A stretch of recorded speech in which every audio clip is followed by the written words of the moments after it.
Hi, this is Manjri Singh from Law School 101 and this is another video in the English series brought to you by Law School 101 for CLAT aspirants.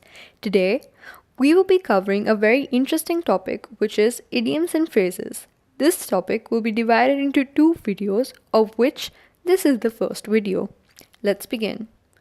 In this video, we will be covering AILET 2017 questions, CLAT 2016 questions, and AILET 2015 questions, after which there will be a discussion of more idioms and phrases in that order, in case you want to visit certain sections. Idioms and phrases do not appear in the CLAT 2017, AILET 2016 and CLAT 2015 papers, which is why they have not been mentioned. A total of 35 idioms and phrases are discussed in this video. The idioms and phrases listed and explained in this video are of medium difficulty. Hard questions will be dealt with in the next video. Alright, we will begin with the AILET 2017 questions. The first question asks the meaning of pell-mell. The correct option is A.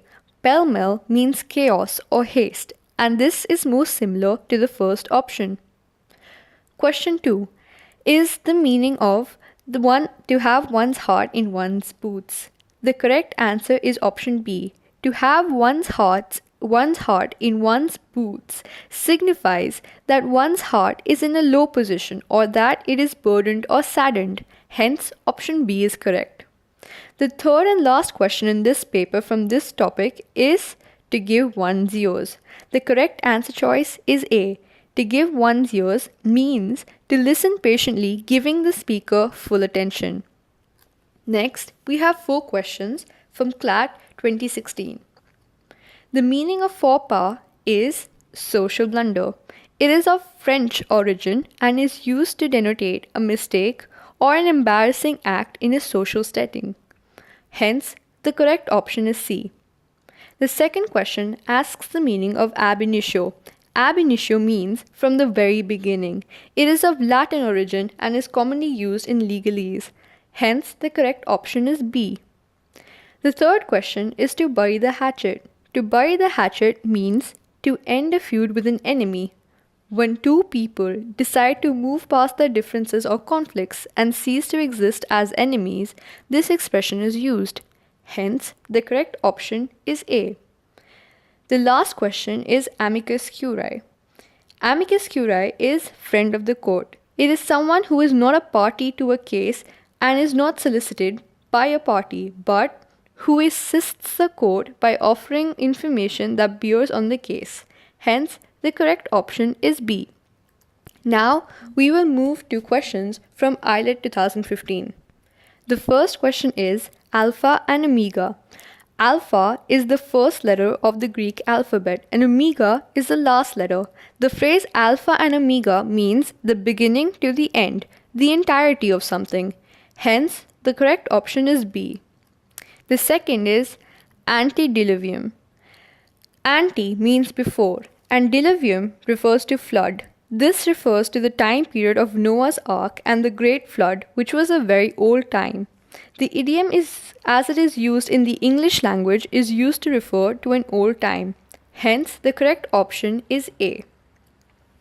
The third question is to play truant. To play truant means to run away from a responsibility in an act of rebellion without proper authority or permission. Hence, the correct option is B. The fourth question is to see red. To see red is a very common and easy idiom. It means to be very angry so as to see the entire world in the color of passion. Red is often used to signify danger, anger, or extreme passion such as love or warnings in idioms. Hence, the correct option is B. The fifth question is to flog a dead horse.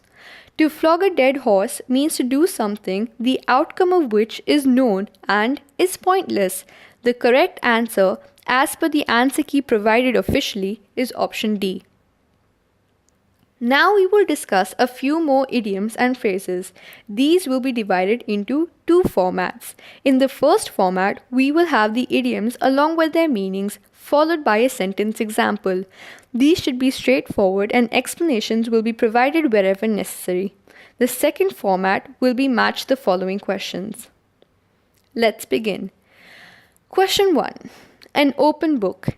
It means one that holds no secrets, which means something or someone that is easy to read or understand. A sentence example would be, Ram said anyone could know his brother very well because he was an open book. Question 2. An axe to grind. It means to have one's private interest to serve or one's own purpose to solve. The sentence example would be, it might seem like Cersei is helping Tyrion, but she definitely has an axe to grind. Question 3. To face the music. It means to bear the consequences for one's action. A sentence example would be, you didn't pay heed to the teacher's warning, and now it's time to face the music. The fourth idiom is to move heaven and earth. It means to do everything possible and to put in all efforts. The sentence example would be, he moved heaven and earth to earn back the respect of his friend. Question 5. It is to be all at sea. It means to be confused. It means directionless and destinationless, how sometimes people end up at sea, which symbolizes a vast expanse. The sentence example would be, he was all at sea during the first week of his new job. Question 6. Go scot-free, which means escape without punishment.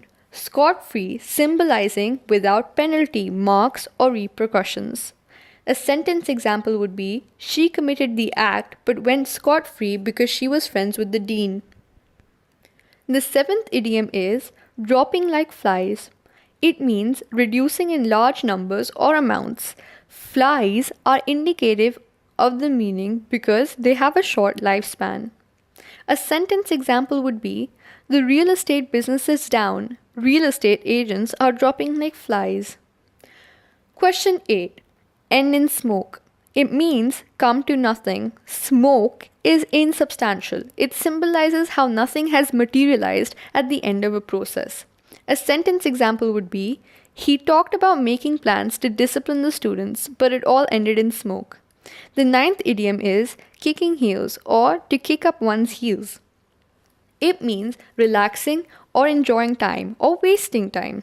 A sentence example would be, we won the competition after so much hard work. It's time to kick up our heels. The 10th idiom is know the ropes. It means to know the procedure, being knowledgeable about the topic.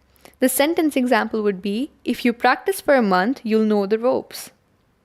The 11th idiom is tall tales. It means boasting. Tall tales refer to exaggerated stories, usually in one's favor. A sentence example would be, he's always telling us tall tales that aren't even half true. The 12th idiom is go haywire. It means out of control. A sentence example would be, it was fine till the dog started barking and then things went haywire. The 13th idiom is cock and bull story. It means an unbelievable story or a made-up story. A sentence example would be, when he accused him of stealing, he made up some cock and bull story and left. Now, we will discuss a few more idioms and phrases in the second format. You are required to match the idioms in column 1 to the correct meanings in column 2. The answers will show up after the completion of the discussion in case you want to skip to that part. The first idiom is feathers in one's cap. It means some achievement. Feather on the cap symbolizes an added embellishment to one's property. Hence, option A matches with option 3. The second idiom is drag one's feet, meaning to be reluctant to act. Dragging one's feet symbolizes a lazy or reluctant way of movement. Hence, option B matches to option 1. The third idiom is all moonshine. It matches to option 4, far from reality. The fourth idiom, bad blood, matches to option 5, enmity. Bad blood refers to a problem or point of conflict existing between two individuals. The last idiom in this table is to burn one's bridges. It matches to option 2, which is to do something that makes it hard to return to a previous state. It means to hurt one's own prospects or take an action that irreversibly and detrimentally affects one's situation or position. Here is a look at the matched answers. Pause at the screen if you need to. Now, we move on to the last set of idioms. The first idiom is harp on, which matches with option 1, which means to keep talking. Harp is an instrument, and here it symbolizes the mouth or oratory ability. The second idiom, left-handed compliment, matches to option 5, which means insincere praise. In idioms, left or left-handed often symbolizes something which is discreet, untruthful, secretive, abnormal, or morally wrong. The third idiom is to strike one's colors. It means to surrender. During older times of war, ships and armies were decked with the colors of the side that it was fighting for.